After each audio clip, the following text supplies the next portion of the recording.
Assalamualaikum warahmatullahi wabarakatuh. Respon para raja terhadap ajakan Rasulullah untuk memeluk Islam. Mari kita simak video berikut.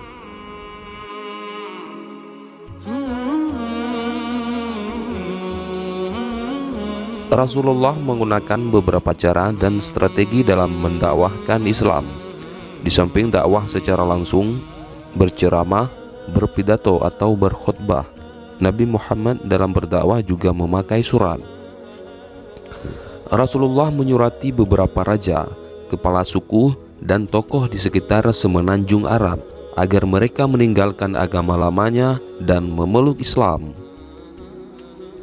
Respon para penguasa tersebut ketika menerima surat dari Rasulullah bermacam-macam. Ada yang mengikuti ajakan Nabi dan ada pula yang menolak, bahkan sampai membunuh utusan Nabi untuk mengantarkan surat tersebut. Dakwah melalui surat itu dilakukan Rasulullah pada akhir tahun ke-6 Hijriah, sepulang beliau dari Hudaybiyah. Surat itu dikirim kepada raja-raja, tapi tokoh ulama besar Al-Mansur Furi menyebut bahwa Nabi mengirim beberapa utusan-utusan ini pada awal bulan Muharram tahun ke-7 Hijriah, beberapa hari sebelum berangkat menuju Khaybar. Tujuannya mengajak mereka masuk Islam. Ketika ingin menulis surat-surat tersebut, dikatakan kepada Nabi bahwa mereka tidak mau menerima surat kecuali jika surat itu diberi stempel. Maka Nabi pun membuat stempel dari perak bertuliskan Muhammad Rasul Allah. Tulisan ini terdiri dari 3 baris: Muhammad sebaris, Rasul sebaris, dan Allah sebaris. Beliau memilih beberapa sahabat yang memiliki pengetahuan dan pengalaman untuk dijadikan utusan kepada raja-raja. Salah satu surat yang dikirimkan itu adalah kepada Raja Mesir dan Iskandaria, Al-Makaukis.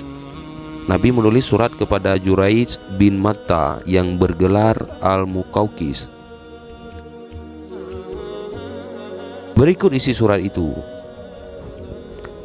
Dari Muhammad bin Abdullah untuk Al-Mukaukis, pembesar Kipti. Semoga keselamatan selalu terlimpah kepada orang yang mengikuti petunjuk. Amma ba'du. Sesungguhnya aku menyuruhmu pada Islam. Tunduklah, niscaya engkau selamat dan Allah memberimu pahala 2 kali. Jika engkau menolak, engkau menanggung dosa seluruh penduduk Kipti. Katakanlah, hai ahli kitab, marilah berpegang kepada suatu kalimat atau ketetapan yang tidak ada perselisihan antara kami dan kamu, bahwa tidak kita sembah kecuali Allah dan tidak kita persekutukan Dia dengan sesuatu pun, dan tidak pula sebagian kita menjadikan sebagian yang lain sebagai Tuhan selain Allah. Jika mereka berpaling, maka katakanlah kepada mereka, saksikanlah bahwa kami adalah orang-orang yang berserah diri kepada Allah. Quran Surat Ali Imran ayat 64. Nabi memilih Hatib bin Abi Balta'ah untuk membawa surat ini.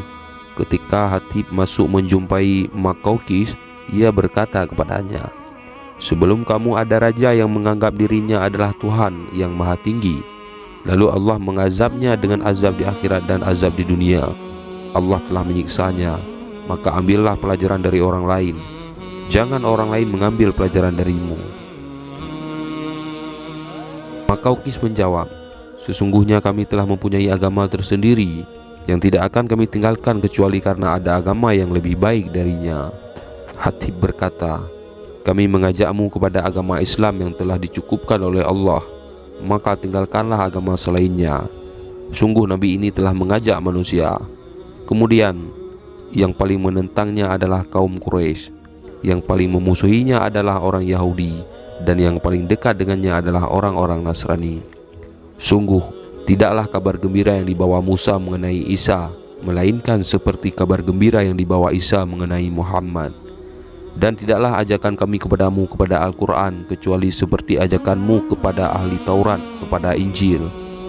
Karena setiap nabi yang bertemu suatu kaum, mereka itu adalah umatnya, maka wajib bagi mereka mematuhinya. Dan engkau termasuk salah seorang yang bertemu dengan nabi ini. Kami tidak melarangmu memeluk agama Isa, tetapi kami memerintahkanmu untuk masuk Islam." Qaukis berkata, "Aku telah memperhatikan tentang Nabi ini.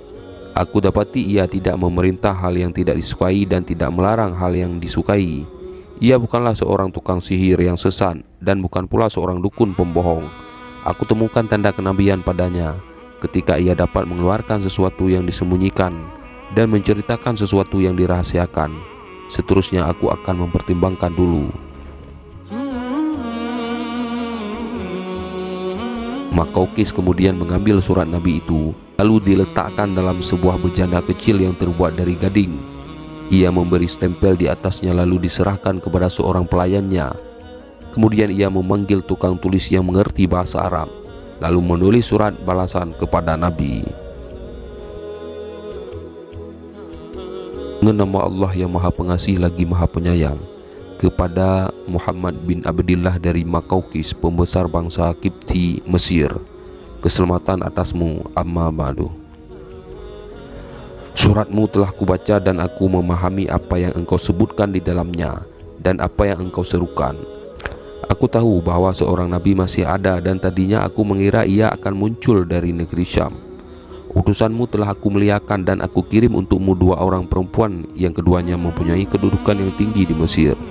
Juga aku hadiahkan untukmu sehelai kain dan seekor bagal, yaitu peranakan kuda dan kedelai, untuk tungganganmu. Semoga keselamatan selalu atasmu. Tidak lebih dari itu isi tulisannya, dan ia juga tidak masuk Islam. Setelah itu utusan Rasulullah kembali ke Madinah Al-Munawwarah sambil membawa surat dari Raja Al-Qaukis dengan 2 budak wanitanya, yaitu Maryah dan Sirin, serta 2 budak laki-laki, ditambah dengan 1000 miskal emas, 20 helai pakaian indah buatan Mesir, 1 ekor begal, yaitu hewan yang lahir perkawinan antara kuda dan keledai, yang gemuk dan madu banha. Rasulullah menyambut surat dan menerima hadiah. Lalu Rasulullah menjadikan Maryah sebagai budak beliau dan memberikan Sirin kepada Hasan bin Sabit, yaitu penyair Rasulullah. Raja Heraklius. Heraklius dikenal sebagai raja yang dikdaya.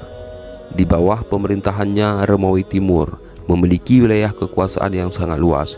Ia berhasil mengalahkan Persia yang mencoba menyerang wilayahnya, bahkan menyerang balik hingga ke jantung wilayah Persia. Heraklius juga berhasil merebut Palestina dan menegakkan kekuasaannya berlandaskan agama Kristen di sana. Adanya Dihyah Al-Qalbi yang ditugaskan Nabi Muhammad untuk menyampaikan surat kepada Raja Heraklius. Dihyah menyampaikan surat itu kepada Gubernur Basra untuk kemudian disampaikan kepada Raja Heraklius.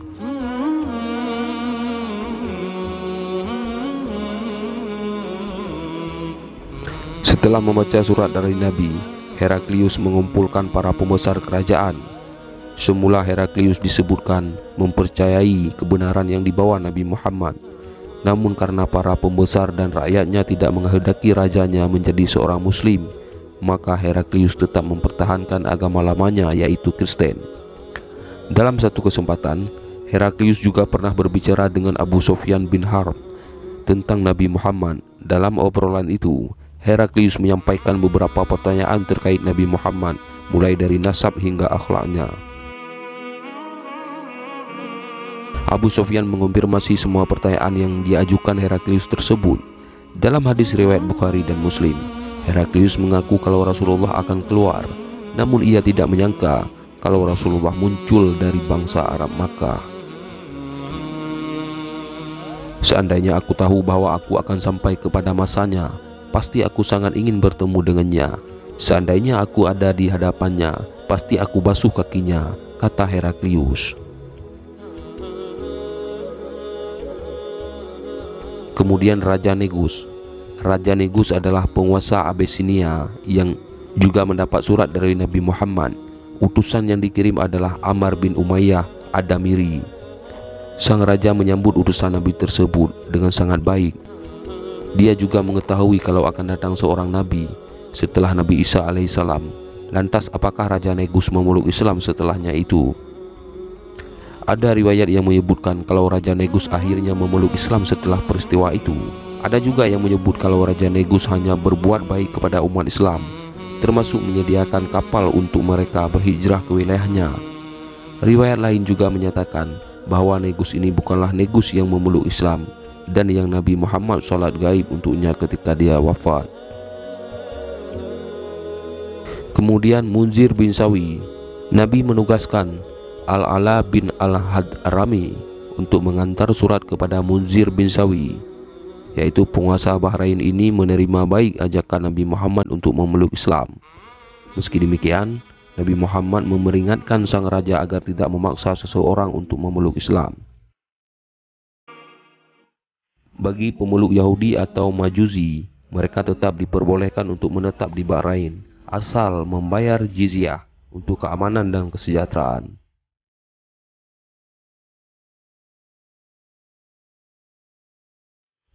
Kemudian Raja Kisra, yaitu penguasa Persia itu berbeda.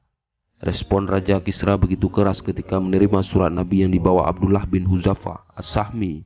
Ia langsung menyobek surat tersebut begitu mengetahui isinya. Ketika mengetahui respon Raja Kisra atas suratnya, Nabi berdoa agar Allah menggoyak kerajaannya. Tidak hanya itu, dia juga menyurati gubernurnya di Yaman, Badzan, agar mengirim 2 orang terkuatnya kepada Nabi Muhammad. Selang beberapa saat, mereka berdua tiba di Madinah dan menyerahkan surat Badzan untuk Nabi Muhammad. Nabi tersenyum setelah mengetahui isi suratnya. Mereka kemudian diperintahkan untuk pulang dan balik keesokan harinya.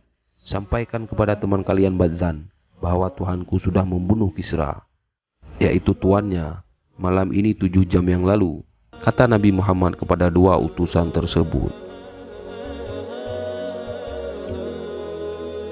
Benar saja, putra Kisra yang bernama Syuriyah sendirilah yang membunuhnya.